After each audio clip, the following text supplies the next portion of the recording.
ఆదివారం చాలా ఆశ్చర్యం వేస్తుంది. మీరు చూడండి, క్రైస్తవేతరులు ఏ ఒక్కరికైనా క్రైస్తవేతరులకు వారి గుడి కానీ గోపురాన్ని కానీ మసీదు కానీ ఎగురుకొట్టగలరు. ఒక్క క్రైస్తవుడు మాత్రమే ఈ బరితెగింపులోనికి వస్తున్నాడు. What a shame it is. ఏ క్రైస్తవేతరునైనా చూడండి, వారికి సంబంధించిన ప్రార్థనా స్థలాల్లోనికి ఏ రోజు వారములో నియమించబడిన ఒక్క దినాన భక్తి మర్యాదలతో శ్రద్ధతో వైరాగ్యముతో తాను తగ్గించుకొని అక్కడికి వెళ్ళి పాద ప్రదక్షిణ చేస్తుంటే, ఓ క్రైస్తవుడా, నీ దౌర్భాగ్యమైన జీవితం ఎంత గొప్పది. మీ నాన్నగారు అమ్మగారికి ఆరోగ్యం ఉందనా, ఉద్యోగం ఉందనా, డబ్బు ఉందనా, పేరు ప్రఖ్యాతులు ఉన్నాయనా, ధన ఘనతలు ఉన్నాయనా, వారు ఐశ్వర్యవంతులైనా, ఏమి చూసి నువ్వు అతిశయపడుతున్నావు? నీ డబ్బా, నీ చదవా, నీ చందమా, నీ ఆరోగ్యమా, నీ 6 ప్యాకా 4 ప్యాకా, సాలరీనా, కారా? ఎంత ధైర్యం నీకు? నువ్వు తినే ఆహారం ఎవరిది, కట్టుకునే బట్ట ఎవరిది, పీల్చే గాలి ఎవరిది, భూమి మీద నివసించే భూమి ఎవరిది? ఇన్ని నీకు తెలిసింది కూడా ఆ ఉదయంలో ఎంత బాధ వేస్తుందంటే, ఇలాగ దిగి వచ్చిన తర్వాత ఎవరో బ్రదర్ సిస్టర్ కలుస్తారు, ఎల్డర్స్ సేవకుల్లో, ఏంటక్క ప్రైజ్లాడు, ఆ ప్రైజ్లాడన్నా ప్రార్థన చేయండి మా కొరకు ఏమంటే, మావాడు మందిరికి రాలేదు. ఏం చదువుతున్నాడు? బీటెక్ ఏం చదువుతున్నాడు? ఎంకామ్ ఏం చదువుతున్నాడు? పీజీ చదువుతున్నాడు. ఎందుకు రావట్లేదు? నువ్వు రక్షణ పొందకపోయినా కనీసం మందిరికి రావచ్చు కదా. నేను ఇలాగ చెప్తున్నాను, మందిరికి వచ్చానులే, రక్షణ పొందకపోయినా పర్లేదు అనేది కాదు. అది మొదటి స్టెప్. ప్రాణాల కొరకు రమ్మని చెప్తున్నాం. వచ్చిన వాళ్ళని ఏం చెప్తున్నాము? ఇప్పుడు రక్షణ పొందాలని మేము కోరుతున్నాం. అందరూ అంతటనో రక్షణ పొందవాలని దేవుడు ఆజ్ఞాపించుతున్నాడు. To be born again is the commandment. It is not a choice. నువ్వు బహుశా అనుకుంటున్నావేమో ఇది చాయిస్, నేను వస్తే రావచ్చు లేకపోతే లేదు అని అనుకోదు. It's not option, it's not a multiple choice. ఇది కాకపోతే అది, అది కాకపోతే ఇది, ఏదో ఒకటి పెట్టేస్తాంలే, ఏది లేకుండా వదిలేసి వస్తాంలే. No, you must be born again. నీవు తిరిగి జన్మించాల. తిరిగి జన్మించకపోతే జాగ్రత్త. నేను బెదిరించడానికి ప్రయత్నం ఏం చేయట్లేదు, కానీ నీ ప్రాణం నరకానికి ఆహుతి కాకూడదనే వేదనతో ఈ దేవుని యొక్క ప్రేమ ప్రయాసను లేదా ప్రేమ వర్తమానాన్ని మేము మీకు తెలియచేస్తున్నా. ఎంత విషాదకరం. దేవుడు ప్రేమించి భక్తి గల తల్లిదండ్రులు ఇస్తే వాళ్ళ రాత్రిపూట లేచి నీ పడకల దగ్గరికి వచ్చి ప్రార్థన చేసి ఘోషించి కన్నీరు కారుస్తూ ఉంటే, నీ భక్తి లేకుండా, వైరాగ్యం లేకుండా, కనీస ధర్మము లేకుండా, ఇటు క్రైస్తవేతరులను చూసి కనీసం నేర్చుకోకుండా, దేవున్న స్థలంలోనికి రాకుండా, నిన్ను నీవే దూరంగా ఉంచుకోవటానికి ఎంత ధైర్యం నీకు? ఎన్ని గుండెలు నీకు? ఎన్ని కండలు నీకు? ఎవరనుకుంటావు నువ్వు? చదువుందనుకుంటావా? ఇప్పుడు చెప్పు, నీ సంగతి నేను తెలుస్తా. దేవుడు లేడని మాట్లాడుతున్నావా? దేవుడు ఉంటే చూపేరు మాట్లాడుతున్నావా? నీకెన్ని రుజువులు కావాలో నేను చెప్తా, రా. నీకు ధైర్యం ఉందా? లేకపోతే చెప్పే మాటలు నువ్వు అంగీకరించు. మీలో చాలామంది తెలుసు కదా, ఇంత చదువుకుంటే చాలు, బీటెక్ చేస్తే చాలు, ఎంటెక్ చేస్తే, where is God? I don't believe God. ఇది ఫ్యాషన్ అయిపోయింది వాళ్ళకి. ఆ 2 పాటలు ఇంగ్లీష్ వచ్చేది, ఇంకేం రాదు. ఎందుకని అవే మాట్లాడతారు. I don't read God's word, I don't come. అక్కడ ఎవరు బాగున్నారని? వాక్యం చెప్పేవాడు బాగున్నారా? పాస్టర్ గారు బాగున్నారా? కమిటీ మెంబర్లు బాగున్నారు? ఎవరు బాగున్నారు? మేము బాగలేం కనుక నువ్వని వచ్చి మమ్మల్ని బాగు చేస్తామని పిలుస్తున్నాం, రావచ్చుగా. కొంతమంది చెప్తారు కదా, దేవుడు ఎక్కడున్నాడు చూయించని. నేను చాలా రుజువులు చెప్తా, దాంట్లో ఒక్కటి చెప్పడానికి నేను ప్రయత్నం చేస్తా, సరేనా? నువ్వు బహుశా ఆన్లైన్లో ఉండి వింటున్నావేమో జాగ్రత్త. బయట ఉండి వింటున్నావేమో జాగ్రత్త. నువ్వు ఎక్కడుండి వింటున్నావో జాగ్రత్త. నువ్వు రక్షణ లేకుండా ఈ స్థలంలోనికి వచ్చిన ఈ మాటలు విన్నా, రక్షణ లేకుండా నువ్వు తిరిగి ఎలాగొచ్చావో అలాగెళితే నీ ప్రాణానికి నీవే ఉత్తరవాది. ఖబర్దార్. పోలీస్ లాంగ్వేజ్ మాట్లాడుతున్నా.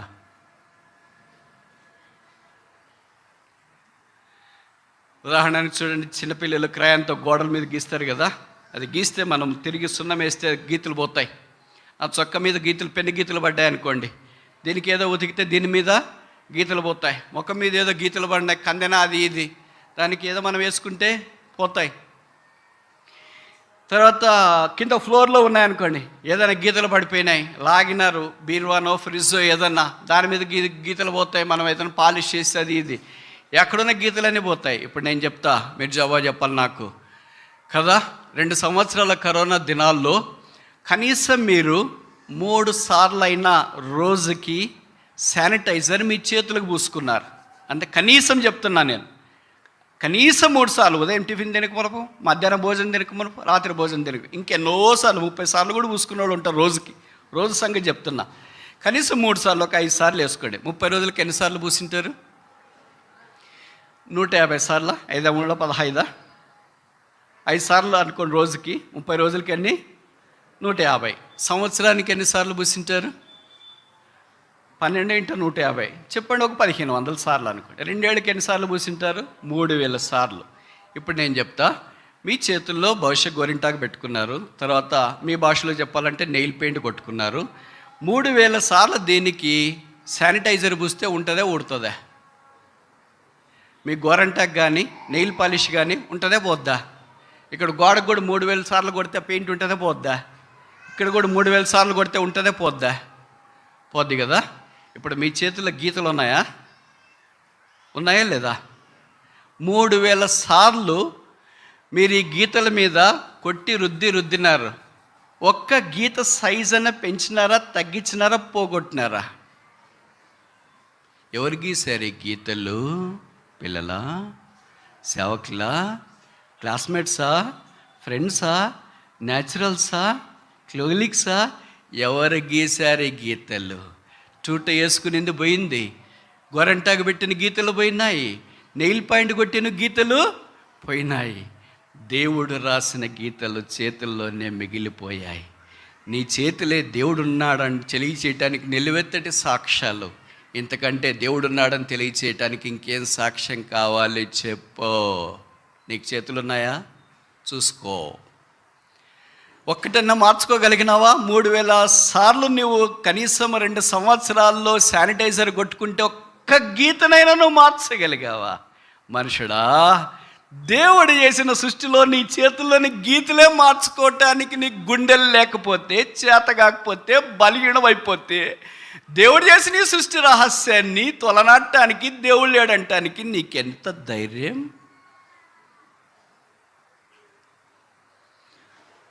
క్రైస్తవ పేరు పెట్టుకొని, క్రైస్తవ తల్లిదండ్రులు కలిగి ఉంది, క్రైస్తవుని చెప్పుకుంటూ ఇలాంటి సామాన్యమైన జీవితం జీవించడానికి తీర్మానం చేసుకోవద్దు. దేవుడు నిన్ను ప్రేమిస్తున్నాడు కనుకనే నీ గొంతులో ఊపిరించి, తల్లిదండ్రుల నుంచి ఆయుష్ ఇచ్చి, భార్యనిచ్చి, బిడ్డలనిచ్చి, కన్న తల్లిదండ్రులనిచ్చి, ఇరుగు పొరుగునిచ్చి, నీకు ఉద్యోగం ఇచ్చి, క్షేమం ఇచ్చి, ఆరోగ్యం ఇచ్చి, భద్రపరిచి, ఇది నాన్న 8వ మాసం ఈ 8వ తారీఖు ఈ దినంలోనికి దేవుడు ప్రవేశపెట్టినాడు. దైవమా, ఇది ఏమి ప్రేమ! ఎంతోమంది కాలంలో కలిసిపోయారు. గొప్ప గొప్ప ఆరోగ్యకరమైన వారు, ఉన్నత స్థానంలో ఉన్నవారు, ప్రతి దాంట్లో హెచ్చైన వారు కొంతమంది ఈ దినాన్ని లేరు. దేవుడు నిన్ను భూమి మీద ఉండకుండా తీసేయటానికి ఇష్టపడలేదు, కానీ భూమి మీద ఒక మట్టి పొరుగుగా, ఒక బెలూన్గా, ఒక గడ్డి పోచగా, ఒక వాడిపోయే పుష్పముగా దేవుడు తయారు చేసి ఉంచితే, ఇది నాన్న దేవుడైన యేసుని అంగీకరించడానికి ఇష్టపడట్లేదా? అందుకే ప్రభు అంటున్నాడు, భూదికంత నివాసులారా నా వైపు చూచి, మీ అమ్మ నాన్నగారి వైపు కాదు, మా వైపు కాదు, సేవకుడి వైపు కాదు, మందిరం వైపు కాదు, ప్రజల వైపు కాదు, ఇరుగు పొరుగు వారి వైపు కాదు, యేసు వైపు చూచి రక్షణ పొందడి. ఇదిగో వేలాడదీయబడిన యేసు, తల మీద ముళ్ళ కిరీటము, ముఖమంతా ఉమ్మి చేత, అరికాలు మొదలుకొని నన్నెత్తి దాకా కొంచెమైనా నువ్వు స్వస్థత లేకుండా వేలాడదీయబడిన యేసు యొక్క ప్రేమ కంటే నిన్ను ప్రేమించేది ఈ లోకంలో ఏముంది? లోకంలో చాలా దానాలు మనం చూస్తాం, కనీసం 5 దానాలు. మొదటిది ఏంటి? అన్నదానం. అన్నదానం మీకు తెలుసు, ప్రతి పుణ్యక్షేత్రం దగ్గర సాధారణంగా జరుగుతూనే ఉంటుంది, ఏదో ఒక అకేషన్ వచ్చినా. మరి అన్నదానం ఎందుకు చేస్తారంటే చాలా కారణాలు ఉన్నాయి. దాంట్లో ఒక కారణం ఏంటంటే, సాంబార్లో వాళ్ళు చేసిన పాపాలను కొట్టకపోవాలని భవిష్యత్తు చేస్తున్నారేమో. ఏదో అన్నం పెడితే మంచిదనే ఆశ కూడా ఉండొచ్చు. ఎంతోమంది దాతలు దాని కొరకు సమర్పించుకొని త్యాగం చేసి అన్నదానం చేస్తూ ఉంటారు. మొదటిది. రెండవది వస్త్రదానం. కొంతమంది బట్టలు ఇస్తూ ఉంటారు. వస్త్రదానం అంటే మీరు పాత బట్టలన్నీ ఇవ్వద్దండి, పనికిరానివి, చినిగిపోయినవి, కుట్లు పోయినవి, బిగితైనవి అవన్నీ ఇవ్వద్దండి. ఎవరైనా వస్త్రదానం చేయాలనుకుంటే కొత్త బట్టలు తీసుకొని వచ్చి ఎవరికన్నా ఇవ్వాలనుకుంటే ఇవ్వండి, నాకు కాదు. వాళ్ళ మీరు అలాగనుకున్నారు. ఇట్లాంటి తెలివి చాలా ఉంటుంది మన వాళ్ళకి ఈ మధ్యలోన. ఎంతోమంది పేదలు ఉన్నారు, అక్కర్లో ఉన్న వాళ్ళు ఉన్నారు. దారిముడు పోతే మీకు కనిపిస్తారు, నేనేం చెప్పాల్సిన పని లేదు, కళ్ళు ఉన్నవాడు చూస్తాడు ఖచ్చితంగా. అలాంటి వాళ్ళకి వస్త్రదానం చేసేవాళ్ళు చూస్తాం మనం. మూడవది ఏంటి? అవయవ దానం. కొంతమందికి ఏదైనా అవయవాలు దెబ్బతింటే వాళ్ళ తండ్రిదో, పిల్లలదో, ఎవరిదో ఒకరిది, ముఖ్యంగా లివర్ కానీ, కళ్ళు కానీ, ఇలాంటివి అవయవ దానం చేస్తున్నది. చాలా రిస్క్, వెరీ లిమిటెడ్. కానీ నాలుగోది ఏంటంటే రక్తదానం. రక్తదానం ఇప్పుడు మనం రక్తం తీసుకోరనుకో, ఎందుకంటే కోవిడ్ వచ్చిందా లేదా అని ఆలోచించి తీసుకుంటారు. ఇది అందరూ చేయలేరు, ముసలోళ్ళు చేయలేరు, పిల్లలు చేయలేరు, పెద్దోళ్ళు అసలే చేయలేరు, వయసులో ఉన్నవాళ్ళు మాత్రం చేయలేరు. అది కూడా వాళ్ళకి కోవిడ్ లేదంటేనే ఇప్పుడు రక్తదానం స్వీకరిస్తున్నారు. ఇలాగ 4 రకాలైన దానాలు చేసేవాళ్ళు భూమి మీద చాలా ఉన్నారు. 5వ దానం, ఆఖరి దానం ఒక్కడే చేశాడు, అదే ప్రాణదానం. ప్రాణదానం ఎవరు చేస్తారు? వాళ్ళని దానం చేయమ్మా అంటే 10 రూపాయలు, నీ ప్రాణం దానం చేయంటే. మన దారిమిడి వెళ్ళేటప్పుడు చాలామంది దానం కొరకు అడుగుతూ ఉంటారు. ఈ భూమి మీద నువ్వు ఏ దానమైనా పొందొచ్చు, కానీ నీ కొరకు ప్రాణదానం చేసేవారు భర్త కానీ, భార్య కానీ, తోబుట్టువులు కానీ, పొరుగువారు కానీ, ఇరుగు పొరుగు వారు కానీ లేరు. ఒకే ఒక్కడు, ఆయన పేరే యేసుక్రీస్తు ప్రభువు. అందుకనే ఆయన ప్రాణదాతని, ప్రాణనాథుడని, ప్రాణప్రియుడని మనం పాటలు పాడుకుంటూ వచ్చిన. ప్రాణాన్ని పణంగా పెట్టి ప్రాణము లేని నిర్జీవముతో తులతూగుతున్న మనల్ని ఆయన బ్రతికించుట కొరకే ఇష్టపడ్డాడు. వాక్యంలో చెప్పబడింది కదా, ఒక నది గలదు, అది ఎక్కడ ప్రవహించునో అక్కడ సమస్తమును బ్రతుకును. నదైన యేసు శిలువలో నుండి మా మధ్యకు కూడా ప్రవహించు, మామను బ్రతికించు. ఎవరు ఆ జీవజల నదుల దగ్గరికి వచ్చి నీళ్ళు తాగుతారో వారు తృప్తి చెందుతారు. వారి కడుపులో నుండి కూడా జీవజల నదులు ప్రవహించునని వాక్యంలో మనం చూస్తున్నాం. ఒక పాట కూడా ఉంది కదా, దాహము గలవార్లారా నీళ్ళ యొద్దకు రండి. యోహాను సువార్త 4వ అధ్యాయంలో యేసుప్రభు అన్నాడు, అమ్మా నాకు దాహమునకిమ్ము. యేసుప్రభు వారు నోరు తెరిచి అడిగినవి చాలా తక్కువ. నాకు తెలిసి ఇది ఒక్కటే అనుకుంటా. ఎవడైనా చూడండి, నేను అలాంటి వాడు మీ ఇంటికి వచ్చి అక్క కొన్ని నీళ్ళు ఇవ్వడే తాగటానికంటే, అయ్యో బ్రదర్ నోరు తెరిచి అడిగాడు అక్క, ఒక గ్లాసు నీళ్ళు ఇస్తే ఏంటి, అక్క ఇప్పుడు భోజనం పెట్టండి, అయ్యో నోరు తెరిచి అడిగాడు. మనకింటే కొద్దిగా ఆత్మీయంగా ఉన్నవాళ్ళు, లేకపోతే మన సహచరులు మన దగ్గర ఉన్నవాళ్ళు, అయ్యో నోరు తెరిచి అడిగాడు. అది ఎంతో ఎమోషనల్ ఫీలింగ్ తిప్పించేస్తుంది. నోరు తెరిచి అడిగాడు, మనం భోజనం పెట్టకపోతే ఎలాగా? అది చేతనయ్యేదే కదా. నోరు తెరిచి కారు కూడా అడగొచ్చు, నోరు తెరిచి ఇల్లు కూడా అడగొచ్చు. అడగటానికి అవధులు ఉండాలి, ఇవ్వటానికి కూడా అవధులు ఉండాలి. కానీ నోరు తెరిచి నీళ్ళు అడగడం అనేది ఇట్స్ ఎ మినిమమ్ రిక్వైర్మెంట్. ఎవరు అడిగిండేది? ఏ దేవుడు వెలుగు కలుగునుగా కానీ పలికాడో, ఏ దేవుడు సముద్రాన్ని తయారు చేశాడో, సముద్రంలో నీళ్ళే 70% అని మనకు తెలుసు. సముద్రంలో నీళ్ళు 70% అంటే నదుల నీళ్ళు ఎంత తెలుసా మీకు? 10% కంటే తక్కువ, 2%. అసలు నదులంటేనే మనం అమ్మ అఖండ గోదావరి, పొంగులెత్తుతున్న కృష్ణ, ప్రవహిస్తున్న గంగా, ముంచి వేస్తున్న మిసిసిపి, ఆ యూరోప్నంతా దాటి వేస్తున్న రైనో, లండన్ ముంచి వేస్తున్న థేమ్స్ నది, ఎన్ని నదులు లాటిన్ అమెరికాలో ప్రవహిస్తూ దట్టమైన అడారిని చీల్చుకొని పోతున్న అమెజాన్ రివర్, ఐగుప్తు దేశానికి వరప్రసాదం 6 దేశాలు గుండా ప్రవహించిపోతున్న ప్రపంచంలోని అతిపెద్ద నది అయిన నైల్ నది. ఇన్ని నదులు అంటేమే ఇన్ని నదుల నీళ్ళు ఎంత శాతమో తెలుసా భూమి మీద? చాలా తక్కువ. ఇన్ని నదులు చూస్తేనే మనకు అనిపిస్తుంది, అబ్బా ఏమి నీళ్ళు బ్రదర్, అసలు చూడలేకపోతున్నామే అని అంటుంటే, ఆ నీళ్ళు కలగజేసిన వాడు భూమి మీద ఉన్నప్పుడు నోరు తెలిసి ఒక్కటే మనవి చేశాడు, అమ్మా గివ్ మీ డ్రింక్. ఇప్పుడు నేను ఎవరినైనా అడిగాను అనుకో, నీళ్ళు ఇవ్వండి, మీరు పరగు నెలరా? అంతెందుకు, పాత నిబంధనలో దావీదన్నాడు రీ చెప్పండి, నేను పక్కన సైనికులు అన్నారు, నాకు బెత్లెహేము బావిలో నీళ్ళు తాగాలనిపిస్తుంది. అయ్యో మీకు కోరిక రావడం ఏంటండి, అసలు మీకు రావాలి కానీ మేము తీర్చమా? పరగు వెళ్ళారు, బెత్లెహేము బావుల్లో నీళ్ళు తీసుకురాలంటే తేలిక కదా, ప్రాణం పోద్ది, సోల్ హై రిస్క్ అది.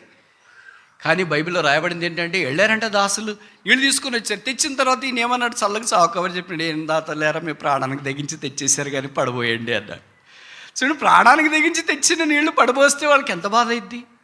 ఒక దావీదు అడిగితేనే 2 వ్యక్తులు వెళ్ళి దాసులు ప్రాణానికి తెగించి నీళ్ళు తీసుకొని వస్తే, దావీదు కుమారుడు నీళ్లు కావాలని అడిగితే ఆ స్త్రీ నీళ్ళు ఇయ్యలేకపోయింది, మాటలన్నీ చెప్పింది. యేసుప్రభు వారు మొదట అడిగిన మాట అది. ఆయనకి మానవ జీవితంలో ఎవ్వరు గ్లాసు నీళ్ళు లేకపోయారు. అందుకే శిలువ మీదకి వెళ్ళినప్పుడు, నీ ఆఖరి కోరిక ఏంటి? ఐ థర్స్ట్, నేను తప్పికొనుస్తున్నాను, ఎవరైనా నీళ్ళు ఇస్తారా?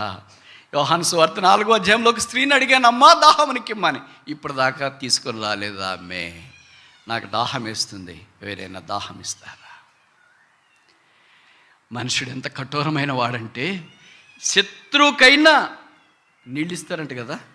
అంతేందుకు మీకు తెలిసి ఆదివారం కోడి కోసేటప్పుడైనా దాన్ని చంపేటప్పుడు దాంట్లో నీళ్లు పోసి కోస్తారంటే గొంతు, కటిక వాళ్ళైనా ములాలైనా నీళ్లు పోసి కోస్తారంటే అది ఎంత నికృష్టమైనదైనా సరే నీళ్లు పోసి అలాగ చేస్తున్నప్పుడు రక్షకుడు చివరిసారిగా అడిగాడు, నాకు దాహమనకేమని. ఎవరు స్పందించలేదు. చేదు చిరుక ఆయనకి ఇచ్చిన. ఇన్ని నదులు కలగజేసిన దేవుడు నది కలుగున కాకుండా నీళ్ళు రావా? బండలో నుండి నీళ్లు ప్రవహింపజేసిన దేవుడు నీళ్లు కలుగును కాకుండా రావా? నేరుగా పరలోకంలో నుండి ఆర్వో వాటర్ నోట్లోకి పడదా? పరలోకం నుండి వద్దులే, కింద నుండి రాళ్ళలో నుండి కరెక్ట్ రావాలి ఈ యాంగిల్లోనంటే రాదా? ఏ యాంగిల్లో కావాలన్నా నీళ్ళు వస్తాయి. ఎలాగైనా ఆయన దాహం తీరుతుంది. అయితే ఆయనకి తండ్రి యొద్ద నుండి ఆ దాహం తీరాలని కాదు, తండ్రి చేసిన మనుషులు పాపలు అయిపోయారు, వాళ్ళు ఏమైనా ఇస్తారేమో అని అన్నారు. ఇది నన్ను ఎంతకాలం సులువు మీద వేలాడుతున్న యేసుక్రీస్తు ప్రభు అలాగే అర్రలు చేస్తున్న, నాకు దాహంనకిమ్మో అయితాస్ నేను దప్పికొంచున్న అలాగే అలవటించిపోతూ ఉన్నాడు. ఇదిగో ప్రభు, నీ దాహం తీర్చుట కొరకే నేను వస్తున్నాను, నన్ను అంగీకరించు. ఇంటి జవాబు, ప్రభు అయిన యేసునందు విశ్వాసం ఉంచు, అప్పుడు నీవు నీ ఇంటి వారిను రక్షణ పొందదు. ఇప్పుడు రక్షణ పొందిన వారు ప్రభు బలలో పాలు పొందుట కొరకై ఆహ్వానించబడుతున్నారు. ఇది యేసు బల్ల, క్రీస్తు బల్ల అని చెప్పలేదు, ప్రభు బల్ల. అంటే అర్థమేంటి? యేసు రక్షకుని స్టేజి, క్రీస్తు అభిషక్తుడి స్టేజి దాటి ప్రభు యొక్క అనుభవంలోనికి మనం రావాలని కోరబడుతున్నాం. ప్రభుల దగ్గరికి మనం ఎప్పుడు వచ్చినా కడగబడి, శుద్ధీకరించబడి, పరిశుద్ధపరచబడి ప్రభు కొరకు జీవించాలనేది దేవుని యొక్క ఆశ. ఇంకా అలాంటి అనుభవంలోనికి మనం రాకపోతే ప్రభు ఈ మధ్యాహ్నం మనల్ని జ్ఞాపకం చేస్తున్నాడు. ఆయన కలిగిన గాయాలు చూచి, ఆయన కార్చిన రక్త ప్రవాహాన్ని చూసి, ఆయన యొక్క ప్రేమ మధురత్వాన్ని చూసి ఆయన ఎంత విశ్వాసం ఉంచాలని దేవుని యొక్క అభిలాష. ఆయన ఎంత విశ్వాసం ఉంచిన మనము ఆయన రాకడ కొరకు కడగబడి శుద్ధీకరించబడాలి. అందుకే కడుక్కోకుండా భోజనానికి ఎవరు రారుగా? మామూలుగా మనకు పిల్లలు కడుక్కోకుండా భోజనానికి వచ్చారనుకో, మీరు వడ్డిస్తారా? చేతులు గాళ్ళు కడుక్కుండా కాలేజీకి వెళ్ళి లేదా స్కూల్కి వెళ్ళి ఇంటికి వచ్చాడు, మమ్మీ నాకు ఆకలి వేస్తుంది భోజనం వడ్డించమా అన్నాడు అనుకో, ఏం చెప్తారు మీరు? సరేరా వడ్డిస్తాను కూర్చో అని చెప్తారా? చేతులు కడుక్కున్నావా? ఎప్పుడు ఉదయం కడుక్కున్నానులే, ఉదయం కడుక్కున్నాను వడ్డిస్తారా? ఒకవేళ కాళ్ళు కడుక్కుపోయినా పర్లేదు, స్నానం చేయకపోయినా పర్లేదు, ఏం కడుక్కోవాలా? చేతులు కడుక్కోవాలి. ఇప్పుడు కడుక్కొని రాపో, కడుక్కొని వస్తేనే నేను వడ్డిస్తా. ప్లీజ్ మా, తిన్న తర్వాత వీళ్ళు కడుక్కుంటాను, అంత కుదరదు, కడుక్కొని వస్తేనే నేను వడ్డిస్తా. 9 నెలలు మోసి కన్నావు కదా, మరి నీ కొడుకు మీద ప్రేమ ఉంది కదా, ఎందుకు కాదంటావు? చేతులు కడుక్కోకుండా వడ్డించవచ్చుగా. నీకు తెలుసు కడుక్కుంటేనే తింటేనే ఆరోగ్యం అని. అలాగే ప్రభు బల దగ్గరికి వచ్చినప్పుడు మనం కడుక్కుంటేనే మనకు ఆరోగ్యం. కడుక్కోకపోతే చాలామంది బలహీనులు, రోగులు నిద్రించున్నారు. దీనంతటికి ముందు వారు అపరాధులుగా చేయబడుతున్నారు. అందుకే ప్రభు వారు యోహాను సువార్త 13వ అధ్యాయంలో ఆయనే లేచి శిష్యుల పాదాలు కడగటానికి పూనుకున్నాడు. పేతురు దగ్గరికి పాదాలు కడగటానికి వస్తే పేతురు, అయ్యో ప్రభు మీరేంటి నా పాదాలు కడగడం ఏంటి అని అంటే ప్రభు అన్నాడు, if I do not wash thee have no part with me. నేను నిన్ను కడగనిడలా నాతో నీకు పాలు లేదు. ప్రభు మనల్ని కడగాలని కోరుతున్నా. అందుకనే పరమగీతంలో చెప్పబడింది, కడగబడిన కళ్ళు, కడగబడిన పలు వరస. చూడు, మనం ఉదయకాలం లేచిన తర్వాత బ్రష్ చేసుకోకుండా అన్నం తింటామా? పొరపాటున మీరు వాష్రూమ్లోకి వెళ్ళినప్పుడు మిగతా పనులన్నీ ముగించుకొని బ్రష్ చేసుకోకుండా బయటకు వచ్చినారు, మీకు అర్థమవుతుంది కొద్దిసేపుకి, ఏంటి నోరంతా ఒకలాగుంది, ఎవరు ఏం చెప్పాల్సిన పని లేదు, మీకే తెలిసిపోద్ది. అందుకని అయ్యో అప్పుడు ఆలోచించి బ్రష్ చేసుకోవడం మర్చిపోయాను, అచ్చా ఈ వయసులోనేంటి ఇలాంటివి మర్చిపోతున్నా, మీకే బాధేస్తుంది, ఈ వయసులోనేంటి ఇలాగ మర్చిపోతున్నా. కొంతమంది భర్తనో భార్యనో పిల్లలు చెప్తారు బ్రష్ చేసుకున్నారా అని. బ్రష్ ఎవరిది? నీళ్ళు ఎవరివి? చేప ఎవరిది? సింక్ ఎవరిది? ఒకవేళ మీ ఇంట్లో కొడుకు కూతురు ఉన్నారు, ఎవరు? అవన్నీ అన్నీ మీవే. కొడుకు కూతురికి ఏం చేశారు? ఫ్రీ. అలాగే బ్రష్ ఎవరిది? యేసుప్రభుదే. ట్యాబ్ ఎవరిది? యేసుప్రభుదే. నీళ్ళు ఎవరివి? యేసుప్రభుదే. అందుకే ఈ బల్లను గురించి ఈయనేమన్నాడు? ఇది ప్రభు బల్ల అన్నాడు, నా శరీరం అన్నాడు. మీ శరీరం అని చెప్పలే, మన శరీరం అయితే మన ఇక్కడే ఉంది. పైనుండి కింద దాకా ఎంత కంపో ఎంత తక్కువ చెప్తే అంత మంచిది. అయితే ఆయన శరీరంలో పాపము లేదు. అందుకే మై బాడీ మై బ్లడ్, నా శరీరం నా రక్తం. బ్రష్ నాదే, పేస్ట్ నాదే, నీళ్ళు నావే, సింక్ నాదే. కడుక్కోడికి ఏంటి నేను బద్ధకం? బతకమంటారా? సోమరితనం అంటారా? మరి ప్రభు బల దగ్గరికి వచ్చినాడు, ప్రభువా నా స్థితి అంతా పైనుండి కింద కనిపిస్తూ ఉంది, ఇప్పుడు నా నోరు కడగాలి, నా దంతాలు కడగాలి, నా కాళ్ళు నా చేతులు కడగాల. అందుకే పేతురు అన్నాడు, ప్రభువా నువ్వు కడిగితే నేను కడిగించుకోవడం బాగాలేదంటే, లేదు నేను నిన్ను కడగపోతే నాతో నీకు పాలే లేదు. You have no part with me, నాతో పాలలేదు. అంటే ప్రభుతో, ప్రభు పరిచర్యతో, ప్రభు యొక్క ఆ భాగ్యములో, ప్రభు యొక్క సన్నిధిని, ప్రభు యొక్క ఆనందం, ప్రభు యొక్క సంతోషం, ప్రభు యొక్క మహిమ, ప్రభు యొక్క రాక, వీటన్నిటిలో మనం పాలు పొందుట కొరకాయి ఈ ప్రభు యొక్క బల్ల మన కొరకు ముందుగా ఉంచబడి. అందుకే ఇప్పుడు పేతురు అన్నాడు, అయితే కాళ్ళు ఒకటే వద్దులే, పూర్తిగా కడిగాయి. మనకు కడగడం విలువ తెలిస్తే, అంటే కడగబడ్డం యొక్క విలువ తెలిస్తే అప్పుడు పూర్తిగా కడగ ప్రభువా. అందుకే పంది ఎప్పుడు మూసినది దగ్గరే ఉంటుంది, మీకు తెలుసు కదా హైదరాబాద్లో. అంతేనా? దాన్ని తీసుకుని వెళ్ళి మనం తాజ్ కృష్ణలోనో పార్క్ అయత్లోనో పెట్టి, నువ్వు ఇక్కడే ఉండు, నీకు డబుల్ బెడ్రూమ్ ఉంది, ఐకాలోని బెడ్షీట్లు తెచ్చినాము, ఐకా టవాల్ పెట్టినాము, ఐకా సోప్ బాక్స్ పెట్టినాము, అన్నీ ఐకాయే. నువ్వు వెళ్ళి డవ్ సోప్తో షాంపూతో అక్కడికి వెళ్ళి నిలబడితే, రిమోట్ అది కూడా నొక్కితే పడుతుంది, నువ్వు స్నానం చేయి, దయచేసి మూసి దగ్గరికి వెళ్ళొద్దు, ఇక్కడే ఉండంటే పంది ఏం చెప్తుంది? అబ్బా బాలే చేశారు కదా, థ్యాంక్ యూ సో మచ్, హైతుల్లోకి తెచ్చినారు, తాజ్ రిడ్జ్లోకి తెచ్చిన, రాడిసన్ బ్లూలోకి తెచ్చినారు, ఇంత స్టార్ హోటల్ ఎప్పుడు నేను చూడలేదు, చాలా బాగుంది, ఇది ఇక్కడే ఉంటానని చెప్తుందా? ఏం చెప్తుంది? ఎంత కరెక్ట్గా చెప్తున్నారు మీరు, ఎట్లా తెలుసు మీకు? మనం రోజు చేసేది అదే కదా. ప్రతి ఆదివారం ప్రభు మనల్ని స్టార్ హోటల్ అని యేసుక్రీస్తు ప్రభు దగ్గరికి తీసుకొని వస్తున్నాడు. ఇక్కడే ఉండమ్మా, ఆయన ఎంత పవిత్రుడో మీరు అలాగే ఉండాలి, ఆయన ఎంత సమాధానం మీకు అలాగే ఉండాలి, ఆయన ఎంత దీర్ఘశాంతుడో మీరు అలాగే ఉండాలి, ఆయన ఎంత ప్రేమ అలాగే ఉండాలంటే అంత ఖచ్చితంగా ప్రభు. డవ్ సోప్తో, డవ్ లేకపోయినా డవ్ సోప్తో స్నానం చేసి, డవ్ షాంపూతో అన్నీ చేసి అంతా శుభ్రంగా ఉంటాం. మళ్ళీ సోమవారం నుండి మూసినది వాసన గుర్తొస్తాయి, అటుకి పోతే బాగుంటుంది, మా ఫ్రెండ్స్ అంతా అరే ఇక్కడ బాగుంది కదా, ఇక్కడ ఉండొచ్చు కదా, స్టార్ హోటల్ ఫెసిలిటీస్ ఏంటి, మూసినదేంటి? మనిషికి పాపం అలాగూ ఆకర్షణ లాగుతుంది. There is attraction and pull, articulation, hinge towards sin for a saint. ఒకసారి చెప్పనా, but God expect a saint to have a distraction towards the sin. That's what the table does. ప్రభుకు, మనిషికి పాపం మీద, విశ్వాసికి పాపం మీద ఆకర్షణ ఉంటుంది. ప్రభు యొక్క బలలో మనం పాలు పొంది ఆయన రాకడ కొరకు ఎదురు చూచడం ద్వారా పాపం అంటే వికర్షణలోనికి దేవుడు మనల్ని తీసుకున్నాడు. So there is no attraction for this world. అందుకే అపోస్తలుడైన పౌలు అన్నాడు గలతీ 2:20, I am crucified with Christ, yet not I, but Christ liveth in me. And the life I live is not for myself, but the Christ who died for me. నేను క్రీస్తు కూడా సిలువ వేయబడి ఉన్నాను, జీవించేవాడు నేను కాను, క్రీస్తే. A crucified person is crucified to the self, to the world, to all the pleasures, and he has only life for only person called Jesus Christ. That's total meaning of the table. ప్రభువుల దగ్గరికి వచ్చేటప్పుడు మనం అలా, ప్రభువా నాకు పాపం అంటే చాలా ఆశ ఉంది, కానీ నేను మారాలని కోరుతున్నాను.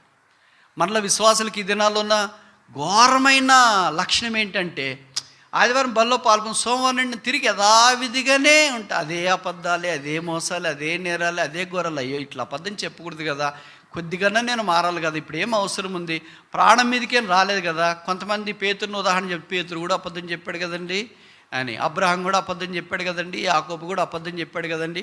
వాళ్ళు ఒక అబద్ధం చెప్పి విశ్వాస వీరులు అయ్యారు. మరి నువ్వు ఇన్ని అబద్ధాలు చెప్తే ఏం వీరుడై ఉండాలా?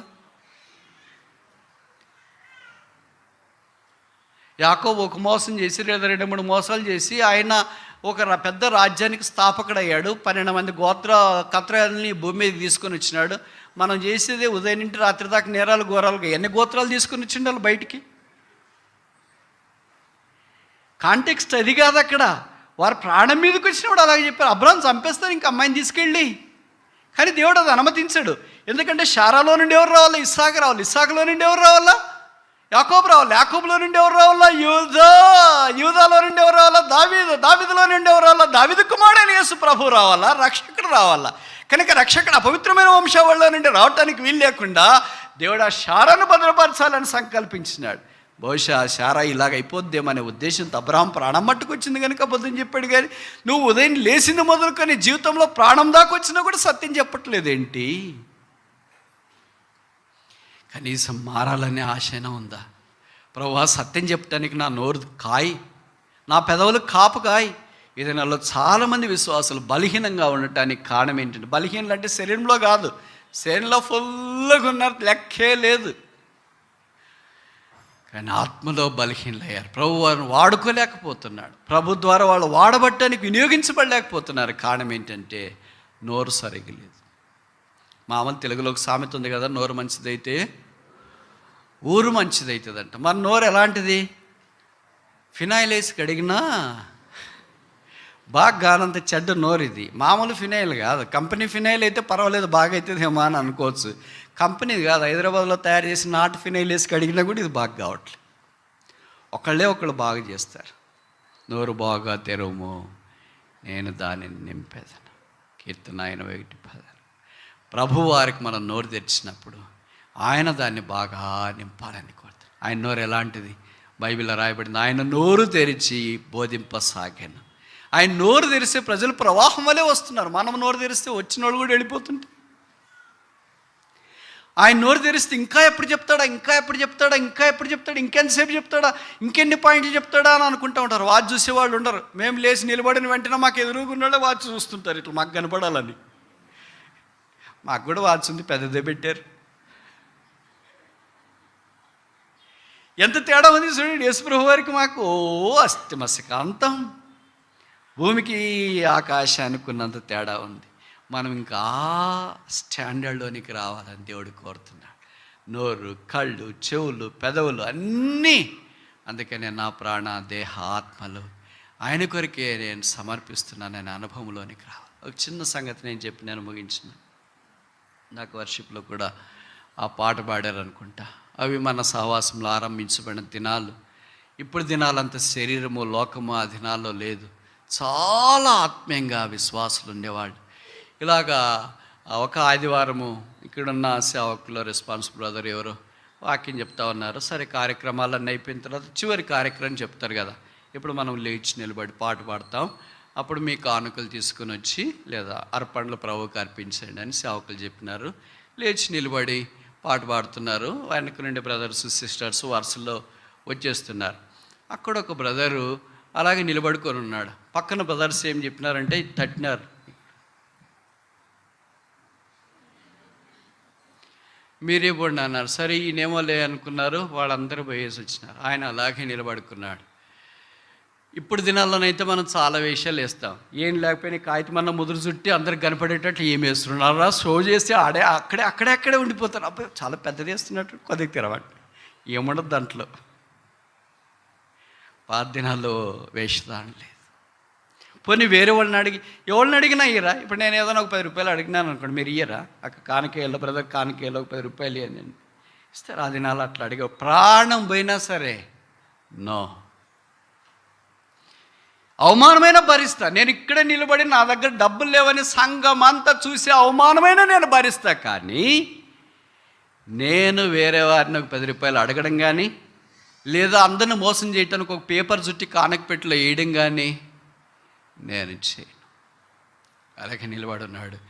ఇలాగ అందరూ వేస్తుంటే ఆయన వైపు మనవాళ్ళు మామూలుగా తెలుసు కదా, లోకం కాకలు అంటారు, కానీ అది నేను దాన్ని మార్చేసిన విశ్వాసాల కాకలని చెప్పేస్తున్నా. ఎందుకంటే అది ఎక్కడో జరుగుతుంటుంది బయట. ఇప్పుడు మనం ఉండేది ఇక్కడే కదా, కాకుల లోకంలోనే ఉన్నాం. ఎందుకంటే కాకి కూడా నోహ ఓడలో ఉంది. అక్కడ ఒకటే జంట ఉంది, ఇక్కడ చెప్పినలో కానీ జంటలు అవే. ఇప్పుడు సంగతి ఏంటంటే ఆయన అలాగే ప్రభుత్వాన్ని మాట్లాడుతూ కుమిలిపోతున్నాడు. ప్రభువా, అప్పట్లో పైసలే ఉండేది. నాకు ఒక 10 పైసలు ఇచ్చిన, 5 పైసలు ఇచ్చిన, పైసలు 2 పైసలు 1 పైసలు కూడా చూసిన వాళ్ళు కొంతకాలం, పాతకాలం వాళ్ళకి వెనక కూర్చున్న వాళ్ళకి తెలిసింటే అది ఇచ్చినా ఏదో పోయి నా మర్యాద కాపాడుకొని ఉంటానే, కానీ అది కూడా నన్ను లేకుండా చేసినావా? కొద్దిగా ఇచ్చినా నేను వేసింటాను కదా, ఎందుకు నాకు ఈ వారం అంతట్లో అయ్యలేకపోయినావు? అందరు ఎదురుగా నా దగ్గర ఏమీ లేదు నన్ను ఎక్స్పోజ్ చేయడానికి ఇష్టపడ్డా. అప్పుడు ప్రభు అన్నాడంట, నీవి కొంతమంది 50 మందో 100 మందో 200 మందో నీ సంఘములోనే ఏమీ లేనివాడు అని చెప్పుకోవటానికి నీకు సిగ్గేస్తే, నేను పరలోకం నుండి భూమి మీదకి పేద దరిద్రుడిగా దిగి వచ్చాను, నాకు సిగ్గేయలేదా?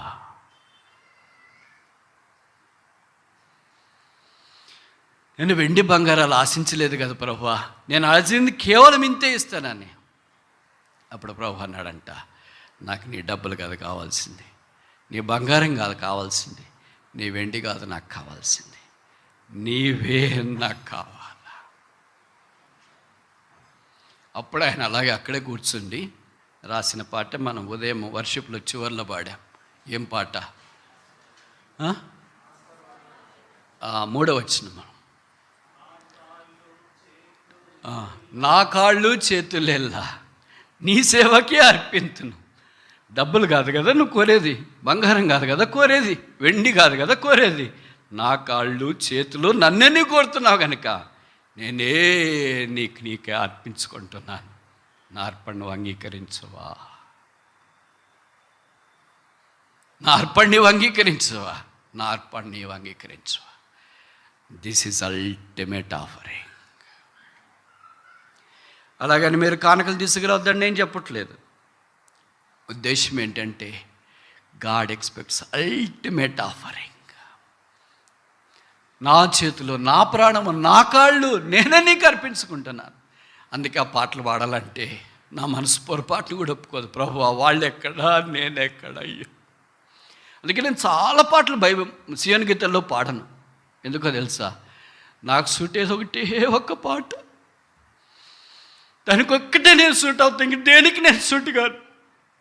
ఇప్పుడు కొత్త పాటల పుస్తకంలో కాదు, అది పాత పాటల పుస్తకంలో 366. ఆ పాట ఏంటంటే,